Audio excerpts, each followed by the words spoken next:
Hello, everyone. Welcome to Stretty Sunday. I'm your host, Joey Tabor. Today, I have three panelists with me to discuss yesterday's big win over the old rival Liverpool. First up, he was at the game, always has a strong opinion. Steve, how you doing? Yeah, brilliant, mate. Thanks. Good, good. And from the States, we have Jonathan. Jonathan, how are you doing? Good, thanks. Good to have you on again. And Dan, how are we doing today? Tonight, whatever it is over there? Yeah, I'm doing good. Thanks for having me back on. Yeah, always, no problem. We'll start off with the starting lineup. It saw David De Gea introduced. First game of the season, he starts after signing a brand new 4-year contract. Steve, can you talk about how different things are? How much confidence David De Gea gives you over Romero, because Romero had a really really tough game against Swansea, and there was just two goals that he might have, David De Gea probably would have saved them. Can you talk about, what I was just talking about, and also the reception he got? You were there. It's been talked about, tweeted about, how much the fans gave him, when his name was called, rousing round of applause. Yeah, De Gea situation. To be honest, I think as soon as the contract was signed, there was no doubt. I don't think he was ever not going to play. And to be fair, he's the best player at the club. He's shown it in the last 2 years. Like I say, I haven't, even though obviously it was clear he wanted to go on the last day of the window. Obviously he's here now, signed the deal what everyone wanted. Because obviously I think a lot were having a bit of a go towards the end of the window because we were just fed up of not knowing what's going on. But yeah, like I say, De Gea is the best player, so when he plays, it's going to give anyone a confidence boost. I mean, the guy's top draw, like you said, Romero.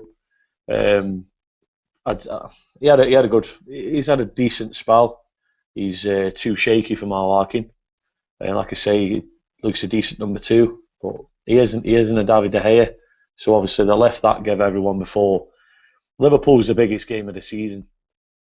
Liverpool are the old rival, and for me they always will be. For no matter what shitty side they turn up.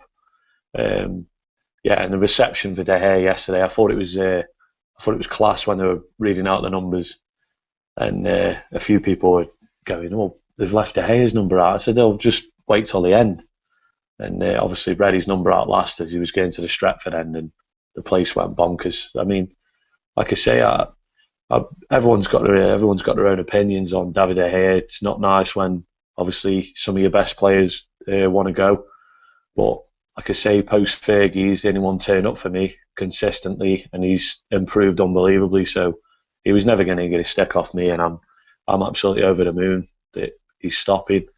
Looks like he's not going to cause any problems for the next year, and see where it takes us next year. But great to have him back, man. And yeah, like I say, the atmosphere was phenomenal for him, and he deserves it as well. Yeah, I mean, he is, our player of the season the last 2 seasons. Best keeper in England in my opinion. Courtois is close second, maybe Czech. Only for me, Manuel Neuer in terms of Europe, and in terms of shot stopping, I think he might, and distribution. He's not quite the sweeper that Neuer is, but yeah, he is top drawer, world class. I'm so happy to have him back in the team. Romero did okay, but those two, there's two. The second, especially the second one, was a howler against Swansea. That was drop points, which could come back to bite us in the end. I want to finish higher than fourth, and I think only 5 points separated us and Arsenal last season. So it's not, it's a fine line, and it's close. Also in the starting 11, Jonathan, Carrick and Schweinsteiger started. Me personally, at first I was a little nervous because I feel like they're not too similar. Yes, they are similar, but I just feel like maybe Schneiderlin has more mobility. He can do some more of the leg work. He's a little more physical than Carrick. But Carrick had a lovely pass that picked out Herrera. Schweinsteiger is probably his best game in a United shirt so far. Did you share some of the same concerns as me with the Carrick and Schweinsteiger? Or from the start, did you feel confident in the complete starting 11? as soon as I saw the team sheet, I had to worry about Schweinsteiger and Carrick. When you look at all of our center defensive midfielders, they're the two you consider like the more traditional, slower center defensive mids. Like Schneiderlin can get forward, Herrera can play there, but Herrera can play forward. Fellaini can play there, he plays forward. And I was afraid that Louis van Gaal was going to go into this looking to not only control the game like he did, which I'm okay with this, but he wanted to play more reserved as if he was afraid of Liverpool. Because if he really wanted to go for this, I would have put Schneiderlin in the team from the beginning over Carrick and brought in Carrick to clinch the game if we were in a situation where we were winning. But 20, 30 minutes in, I had no worries. Carrick's always reliable, and Schweinsteiger controlled the game. It was clearly evident. Yeah, it ended up working out, but I hope that, in the future, the first half was really, really, boring. It did not feel like a Liverpool-Manchester United game at all. You want to see high tempo from us and attacking football. That's Manchester United. But you also want to see crunching tackles as well. You want to see players going into it, and it just didn't have that. Before I touch on the first half a little more, Dan, Fellaini played as the number 9, and I guess that also contributed to how woeful the first half was. Simon Mignolet makes a mistake, and the ball comes to Fellaini, and all he's got to do is chip it in, and he puts it probably 40 yards over the bar, and doesn't even come close. This is kind of a worry with Rooney out, is it not? Martial, you don't want to put too much pressure on him right away. But Fellaini starting as the main number 9 at Manchester United, it's a little worrying, isn't it? Yeah, it's really worrying. There's no way that Fellaini should be starting at number 9 for Manchester United in any of these big games. I mean, true, maybe in the League Cup you can play him in the number 9 if you want against lesser opposition, but we shouldn't be playing him in these big games. But I think Louis van Gaal pretty much had no choice, because he's left us with very little options as the strike force. I mean, you look, James Wilson I think he's going out on loan. I don't know if he's actually gone, but still. But we've got nothing left. That's why I just still do not get why he's let all these strikers go. And I mean, I know Hernandez wasn't doing very well for us, and he had a bad game against Bruges, but I would have probably sooner had him up front than Fellaini as the striker. But I mean, I probably wouldn't have brought Martial into the starting lineup yesterday. I mean, he's only just joined the club, and he's only 19, but I don't know, I just don't think we should be playing Fellaini up front anymore if we can help it. But it looks like Rooney's out for at least the next game, which is worrying, because I think it's going to probably cost us this year with the lack of strikers up front. And touching on that, Steve, I know Steve's a big, a fan of Van Persie, and probably more so over Rooney. This kind of, makes that look a little more stupid, doesn't it not? Letting Van Persie go for peanuts, and now we have Fellaini starting against Liverpool in your number 9 spot. To be fair, mate, that's the complaints we had last week when you did it was the transfer window roundup show, wasn't it? Yeah.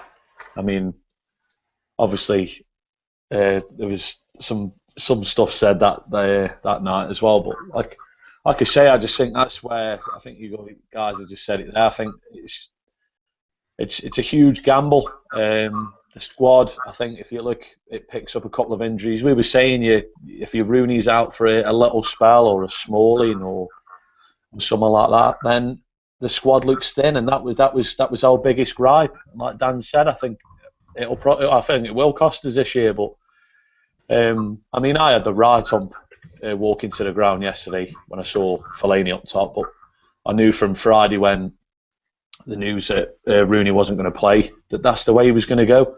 He was never going to chuck Martial in. I mean, if it was me, I would. But yeah, I mean, in the first half, like I say, I could see it coming. Like I say, on the way to the ground, I had the ump. I'm not even going to slag Fellaini off, because, like Dan said, he shouldn't be up there. I mean, I wouldn't put him up there on a pre-season game on FIFA. So when we're playing Liverpool, our biggest rivals, and you're turning up and Fellaini's at number 9, I think personally, so it's a bit of a piss take. And like you say, the chances in the first half. I mean, I think 5 or 10 minutes before the first half was finishing, his job was, so everyone says, get the ball into Fellaini, which they were doing. he was controlling it, knock it back, and then he wasn't getting in the box. And it's the same stuff that Rooney's doing, and it's just frustrating you. Obviously Van Gaal's got a way of playing, and the number 9 at our club's got to. He's just got to. His job basically is to just keep 2 centre halves occupied, hold the ball up, and get everyone into play. And you know what I mean? When if you're controlling the ball and then knocking it back and not moving, the centre halves are having a field day, absolute field day the first half. And Lovren and Skirtle, like you say, the dog shit, absolute dog shit. I don't really think they had much to do. People talk about controlling the game, but we controlled the game under Moyes and a lot of game under Van Gaal, and I just couldn't see anything in that first half, one bit, not absolute one bit. But yeah, like you say, that's obviously Van Gaal's decision. That's what our gripe was last week. That there was a lot of pressure on Martial when he come on. I know, obviously, I think the game was 2-0 then, and he's come on. But I mean, obviously they scored, and then obviously we'll talk about what he did in a bit. But I mean, that's Van Gaal, especially even Ferguson at United and young players. We buy these young players, and then Fergie was a master at protecting them. He'd play a couple of games, and then if they did really well, he'd hold them back and just keep everything down low. But with Rooney not playing against Eindhoven on Tuesday, are we going into a first Champions League game back end with Fellaini up top? Like you say, you just don't know what's going to happen. But I suppose we'll see on Tuesday night, won't we? Yeah, I really hope that we aren't going into it with Fellaini up top. I don't know how serious Rooney's hamstring is or what the deal is. They're keeping that quiet. But you touched on something there, and that's my next topic, protecting young players. Jonathan, at halftime, Memphis came off.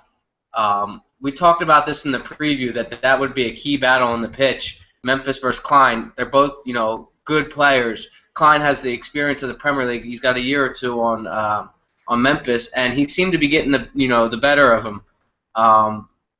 Were you surprised at that, or were you surprised that Van Gaal took him off at halftime? Because Memphis delivers in the Champions League so far, and I think that some people are getting a little impatient with him in the league. They want him to produce the goods because they're used to seeing it at PSV. But I think it's important that we take time with him, right? Yeah, I was impressed, I thought, with Memphis Depay in the first half. He did waste a couple opportunities, but he was that spark that we've been demanding as fans. We have that winger now. He took on 2-3 players at a time. He took Klein for a field day, took Skirtle for a field day, and I think he's not going to produce the goals that people are looking for that at PSV, but he's still going to create that spark, which will hopefully invite other players forward to do it. And I think it would help if he had a Luke de Jong like he did at PSV, who, if worse comes to worse, he can sling something into the box and Luke de Jong's going to get his head on it. I don't see Rooney or doing that as much as he is that big physical presence. We can be. Memphis needs that true number 9 to take some of the weight off, and that's how he's succeeded so much at PSV. And he also had more leeway. I don't think Van Gaal's restricting him to that left side. He's not letting him roam to the right, to the center, kind of drop back, pick up the ball if he has to. And I think that's going to hurt his game, for now at least, until he adjusts to the English play. Yeah, it's something that we have to take into account. It's a new league, new country, new culture, everything. So I hope that the fans do give him time to be patient. And who knows, maybe with Martial's pace, maybe that will help create space for him and Rooney in the 10. It'll be interesting to see how this team ends up going forward, because there is some nice pieces to it. Another summer transfer window next summer, and you might have some a real deal team that can challenge on all fronts. Steve was talking about our deadline day and how pissed off a lot of us were, and I kind of had to calm down a little bit over the next few days, and I realized that all the dead wood that was out of the squad, and the average age of the squad is now much younger than it was. Other than maybe Van Persie, and Di Maria, I'm not sad to see any of those players go because they just weren't good enough. I'm sure there's maybe one or two I'm forgetting that might have been, but off the top of my head, I can't think of any. So I don't want to talk about the first half anymore because it was absolutely dire. It was boring. I looked at my girlfriend and I said, what the fuck am I watching? I'm about to fall asleep. I mean, it was just woeful on both teams. Liverpool couldn't string 3 or 4 passes together, but we were also pressing very high up the pitch and winning the ball back. It was almost like Brendan Rodgers set up tactically, and it completely benefited us. He was fine to sit back and absorb pressure, and it wasn't until Ashley Young being introduced. When he was introduced, his first time he got the ball, he ran right at Nathaniel Klein and nutmegged him and got the foul. Definite foul. He reached his arm across him, impeded him, and it was a training ground, exercise type deal for the goal from Daley Blind. Dan, can you talk about Ashley Young's impact right away? And do you think that maybe he should start a little bit more? Maybe Memphis, he could move out to the right, or Memphis could move out to the, younger Memphis could move out to the right, and Ashley Young super sub. And how impressed? I mean, if you look at the turnaround of Ashley Young over the last 18 months, it's incredible, isn't it? Yeah, he's definitely come on a lot since he was. Well, I mean, under David Moyes, everyone was total dog shit, so can't really go on that. But yeah, he's definitely come on a lot better in the last year or so. But I mean, he done well yesterday when he come on. Again, I was really impressed with him, and it could be the fact that Louis van Gaal does use him more as a player to come off the bench.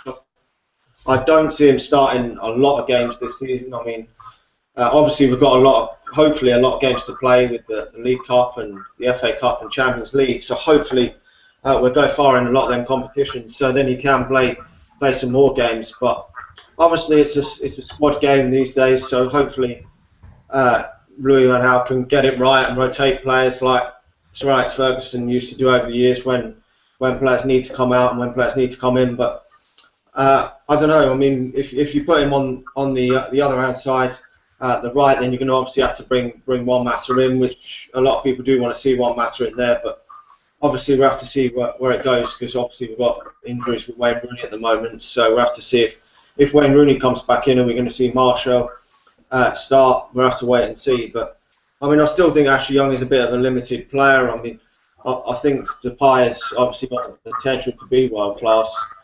But we will have to wait and see. Yeah, we will. But it is good to have a player like that to come off the bench who knows the league, who will run at players, and he will cross the ball and get it in. So off that first goal, Daley Blind scored, and I feel like for me he was my man of the match because I thought he was excellent. And if you look at his game by the numbers, it was even better because I think he was 4 for 4 on tackles. He completed 59 out of 66 or 68 passes. Cleared a ball off the line, Steve. Can you talk about Daley Blind's goal and just his performance? Were you as impressed with him as I was? Yeah, I mean, I might as well talk about the goal. I mean, like you say, from where it come from, it looked completely off the training ground, and United scoring a goal like that off a set piece. I mean, I can't even remember the last time I saw something that good. But as soon as the ball left his foot, I think even Minglei's just watched it go in, and obviously the ground went spastic. Blind's got an absolute cracking left foot. You could say his natural position isn't centre back. The game, I mean, we're only 5 games into the season, like in the league, but obviously that's what he'll give you next to the Smalling. He's a ball player from the back. He isn't a Phil Jones. He isn't a Johnny Evans, so he is going to look better. Regarding Smalling and Blind, I mean, I felt a bit for Benteke, to be fair, because like you were saying with Rodgers' tactics, Benteke get the ball, and then there was no one within about 20 yards of Benteke, and I mean even his goal, I think it was basically one of them. It's just out of frustration. He's thought, I've had absolutely fuck all today, and I'm just going to absolutely lever this. And I mean, we talk about the goals we scored. Benteke's was superb, but I mean, Blind and Smalling can only do for 90 minutes what's in front of them. To be fair, can't they? And yeah, I mean, it was so one-sided on Benteke and Liverpool all over. To be fair, like you say, Man of the match. There wasn't. There's so many contenders. For me, I think Bastian Schweinsteiger could get a 4 in most national papers, and he'll still be my man of the match, mate. I just absolutely love watching him in the shirt. I think the guy's top class. I said when we signed him, he'll be our most important signing, without a shadow of a doubt. I'm not even bothered about what the fee is. He keeps going down every time I read it as the weeks go by. He's just too important, and the side's lacked it for so long. And I just sometimes you just sitting there thinking, now, I mean, what could we have had if Sir Alex would have bought him? With that barren years of midfield, and I mean, we've got him now, so you can't keep looking back and thinking what if. But the guy's top class, man. But United second half, they took him to the cleaners yesterday, and I mean, people probably have loads of different man of the matches. Luke Shaw, who's a completely different player. Darmian's been top class at right back so far. You know what I mean? It was just one of them days yesterday in the second half where everything was just out of this world. But yeah, that's probably what I'd take on Daley Blind, mate, to be fair. Yeah, I know you have a huge man crush on Schweinsteiger, and I think a lot of us do. The guy has accomplished, so much in his career, and then he wanted to come here. And yesterday, I think, was his first, real Schweinsteiger performance of dominating the game, getting the tackles in, looking up, picking a pass, and just being always so cool and calm on the ball and always making the right decision, you know what I mean? And he will prove massive. He's a big game player. He's the guy that shows up to, Champions League final, World Cup final. I remember him in the World Cup final. He was absolutely brilliant. He drew so many challenges on him that game. He had Argentina so frustrated because they couldn't get the ball off him. And he will prove massive in those Champions League games that we're going to have. And when we play Chelsea away and Arsenal, he's going to be huge against Arsenal. Watching him versus their midfield, it's going to be quality, and I cannot wait. Jonathan, Herrera played in the 10 role yesterday, and while he wasn't, he had a good game. He didn't have a great game. He did obviously get the penalty. It was a beautiful ball by Carrick and a really dumb tackle challenge by Joe Gomez. Does it worry you that when Rooney comes back that he might go into the 10 role and Herrera might be again dropped from the team?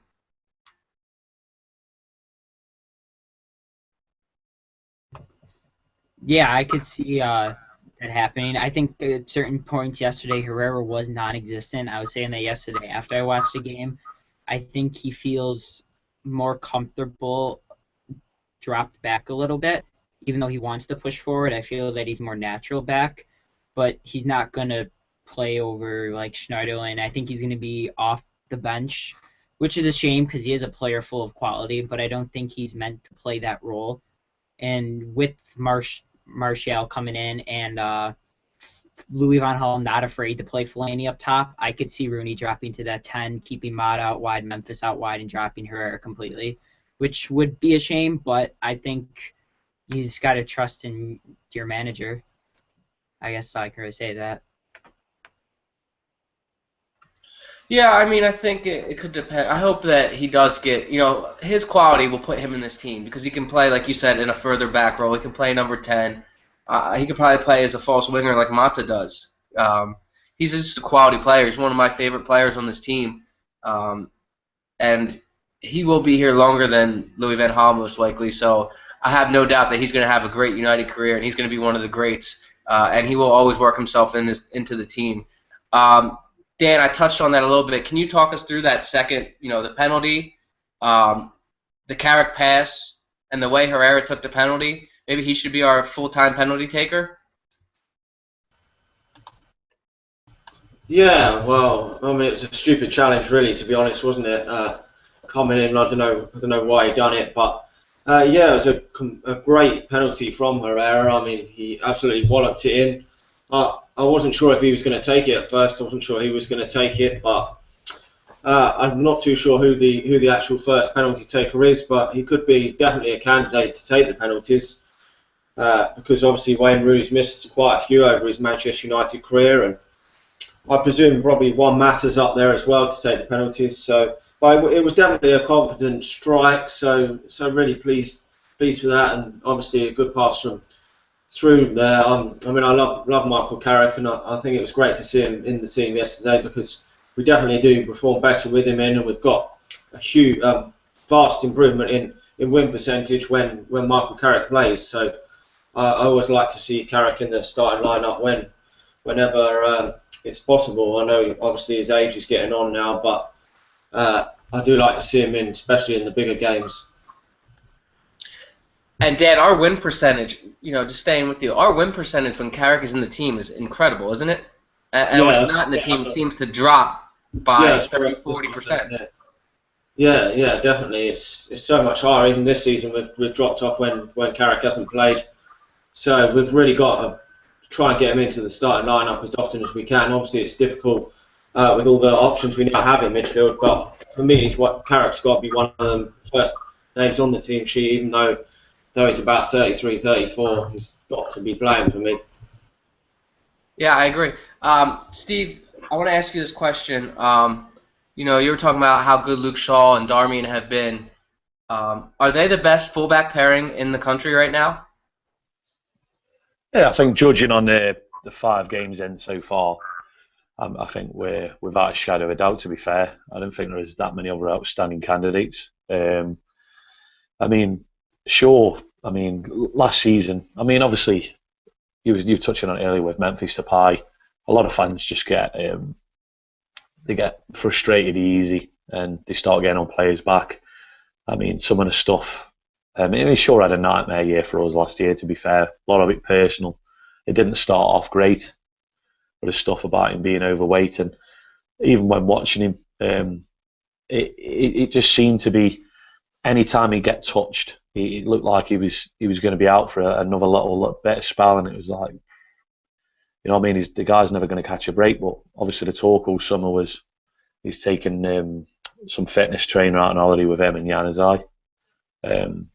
I think they probably just give Shaw both programs, to be fair, because Shaw's been absolutely unbelievable. I didn't notice any difference in Adnan Januzaj, hence why he's gone on loan. But Shaw, Shaw didn't need scouting, to be fair. You watched a couple of games at Southampton, you thought this guy's a player. Darmian, completely unknown for me, mate. I'm not even gonna lie. We all know I missed the England-Italy game last year, and not too many people. I don't watch Italian football anymore, mate. It's fucking shit. Hence why I'm not an expert on Sergio Romero.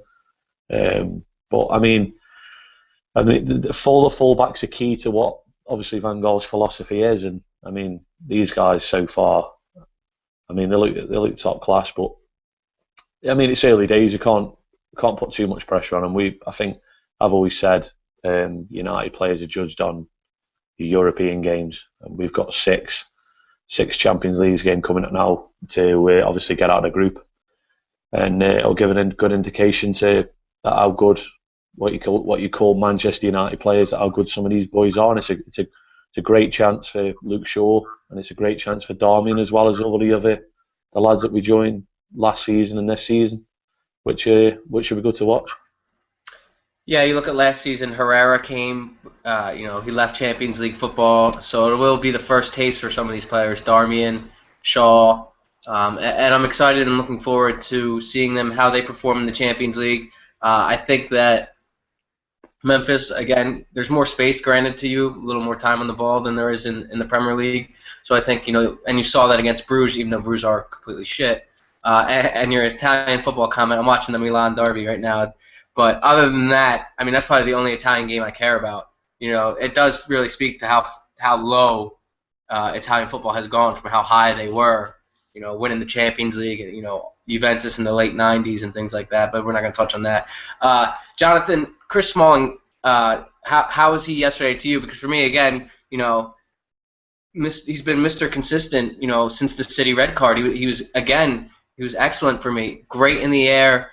He saved that goal, that cross that was coming in, and that could have gone in as an own goal. It was just right time, right place. His positioning has gotten better.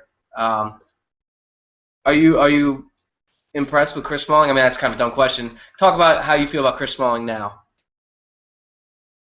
Chris Smalling is a completely different player to what we've seen in the last 2 years and the shit we've had to put up with him for a while now. But I think with his introduction into the England side, so with what he's learning from Roy Hodgson and that, like Gary Cahill, John Terry, I think he's brought into the Man United side. And besides Darmian, he's been our most consistent player all season. And I don't see him. I see that for a few years now, unless we drastically decide to bring in another center back to compete with him. But as of right now, I don't see anything changing with Chris Smalling. Yeah, he's been absolutely excellent. He's been good for England as well, I believe. I don't, I watch it, but I don't pay too much attention, especially when you're playing San Marino and teams like that. But there is one player, and I saved the best for last. When we bought this guy, a lot of people were like, who is this? Arsenal fans knew him because he played against them in the Champions League, and and our fans who watch more French football, they're more, they watch more European football. They knew who Anthony Martial was, especially the FIFA players, because apparently he's one of those guys you buy on career mode, and he tends to grow massively, and he's got the pace and things like that. But for the most part, none of us really knew who he was. And the journos and the English papers absolutely destroyed United for paying this price. They put massive pressure on him from Jump Street, right off the bat. He was, labeled as could be the biggest flop ever, most expensive teenager, things like that. And then yesterday for his first game, think about this: your first game for Manchester United, and you score, not the game-winning goal, but the one that seals it against their biggest rivals at home. That's got to do wonders for the kid's confidence. I want to ask each of you, because Steve was there. Talk about the goal, like your reaction, because obviously, I jumped up and I was fucking screaming at the top of my lungs. I couldn't believe it. Just talk about how impressed you were by his movement. You said it yesterday, Dan, Henry-esque, and I think that's the thing that this kid can't escape. He's from the same area in Paris. He's French. He can play out wide like Henry, and he's got the pace. And talk me through it, Dan. Yeah, certainly it did. It did bring back memories of Thierry Henry in that goal. He obviously scored one so similar to that against them all them years ago. I think it was the Invincible season, if I'm not mistaken. And it was very similar to that goal. But obviously we can't put too much pressure on him. I know so many people have obviously said he's a flop, and he's going to be a flop. I heard that Ray Parlour said that he's definitely going to be a flop. So hopefully he proves him wrong over the next season or so. But we can't put too much pressure on him. It was absolutely quality goal. He just went through the Liverpool defence there. Obviously the Liverpool defence is absolutely dog shit, but he went through them with ease and just slid in so coolly, which was fantastic to see. Great composure there to put it in that post past Mignolet, and was fantastic. You couldn't dream that again, things before the game, that they were ever going to happen. A great goal like that to be scored at Old Trafford against Liverpool. It couldn't have been a better debut from him, and I'm hoping it gives him a lot of confidence going on, because he may have to start the next game against PSV with Wayne Rooney, because it looks like he's going to be out for that game as well. So hopefully he can start up front and build on that great goal. Yeah, Steve, your first shot against Liverpool, it goes in. Can you talk about the pandemonium that was going on around you, and what were people saying, and just their reaction to the goal?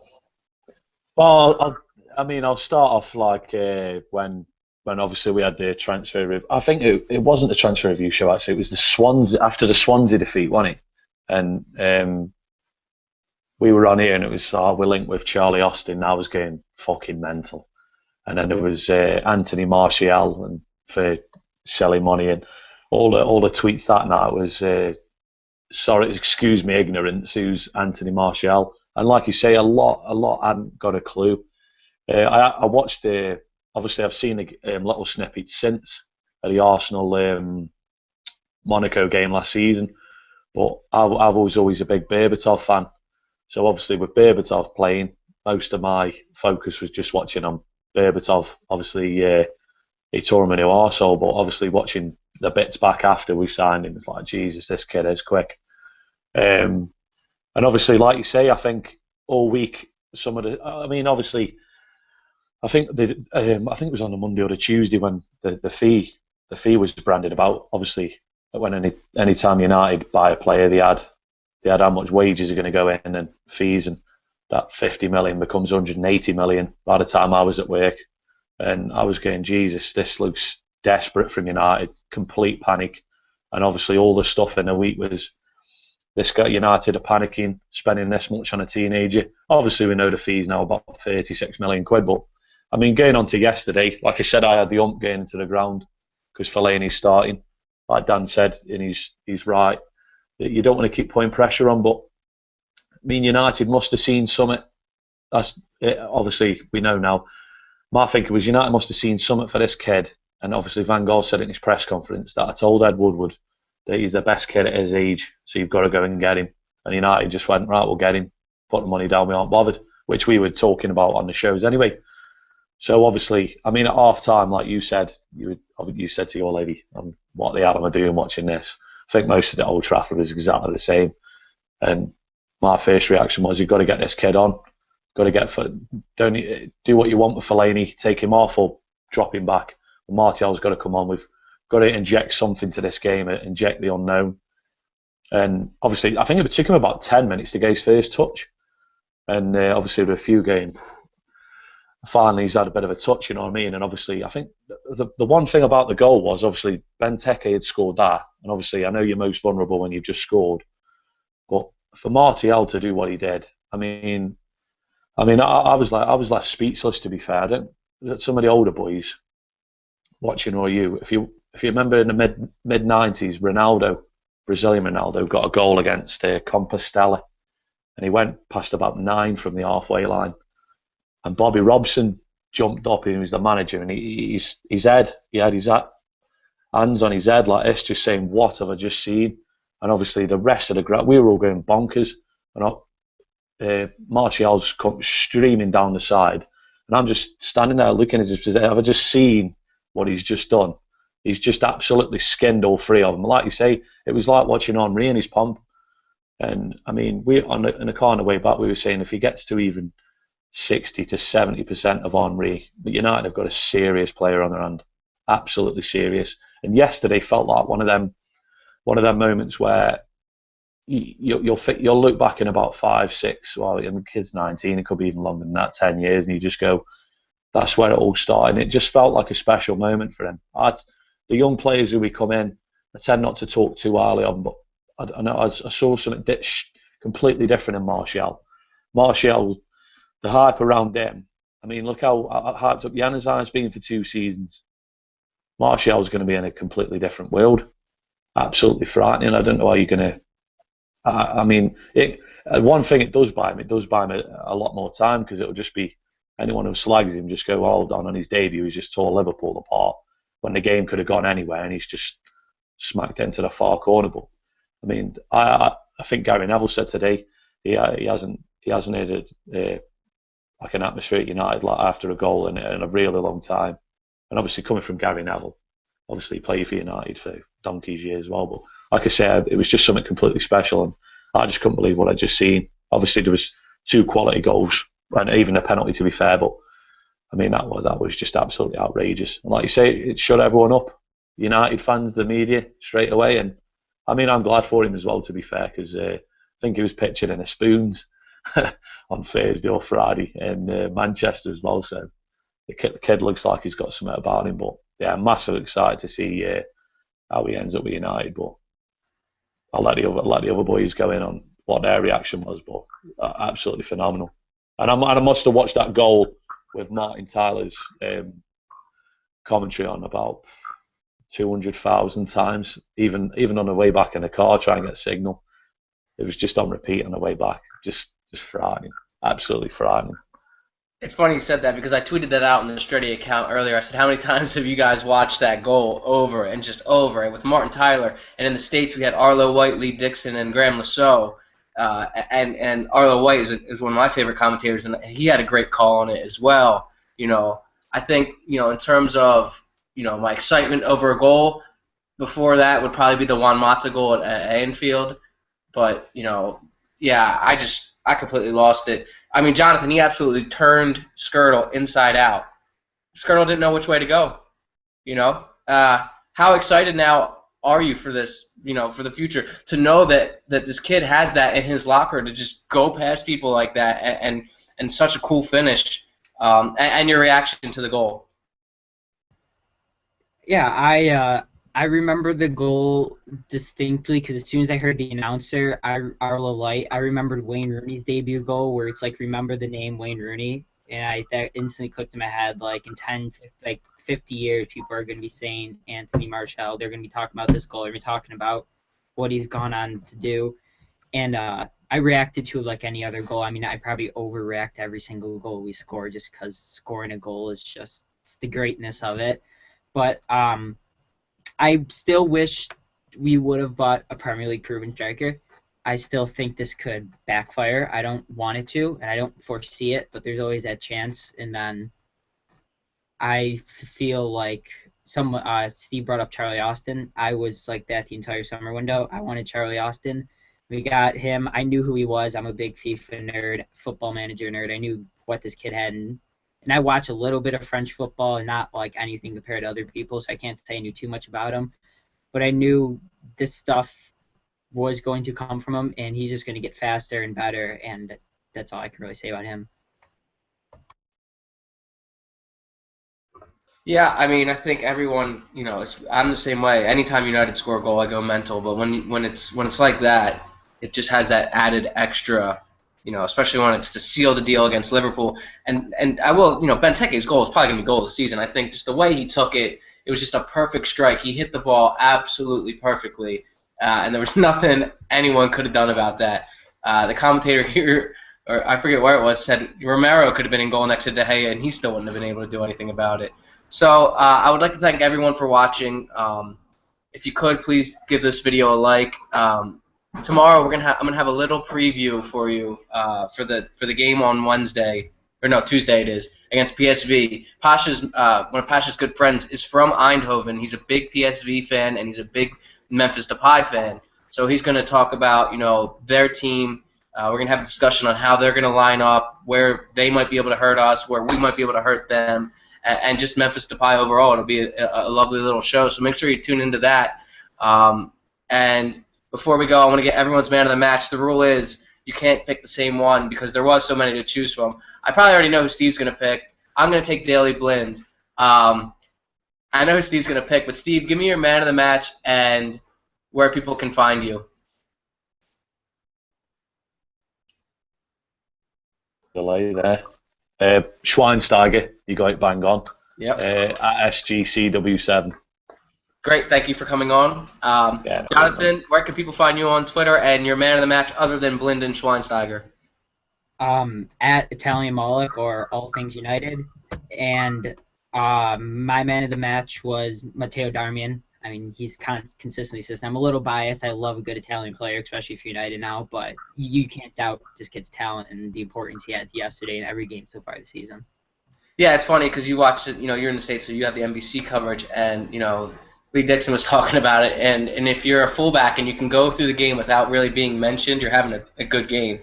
So, you know, he had, you know, he doesn't do anything spectacular, but he does all the dirty work. He puts the tackles in. You know, he's physical. He's always in the right area, picks the right passes, and I'm so happy that we signed him because, you know, obviously I did want Nathaniel Klein because he had experience, but I knew who Darmian was, and I knew the type of player he can become and already is.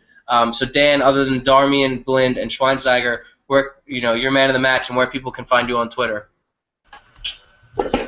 Yeah, I'll go for Luke Shaw. I think he was fantastic again. And you can find me, Daniel H1558 on Twitter and All Things Man United on YouTube. Thanks for having me back on. Yeah, I think it's, you know, only a matter of time before Luke Shaw gets his first goal for United. You know, some of the runs he does, bombs forward, and he seems to get forward and he gets almost to the box, and then he'll either, you know, lay it off or he'll take too much of a touch. But he's close to getting his first goal for this club. And he's going to be our left back for the next 10 years, I hope, which, again, makes that £28 million transfer fee look stupid. I bet you know, Chelsea, I heard, need a fullback, so they're probably kicking themselves in the ass for not signing him. So thank you again for watching. Like I said, tomorrow we'll have a preview for the Eindhoven game with someone from Eindhoven, big PSV fan. If you could, please like the video, share it with your friends, and make sure you subscribe to the channel. Thank you for watching.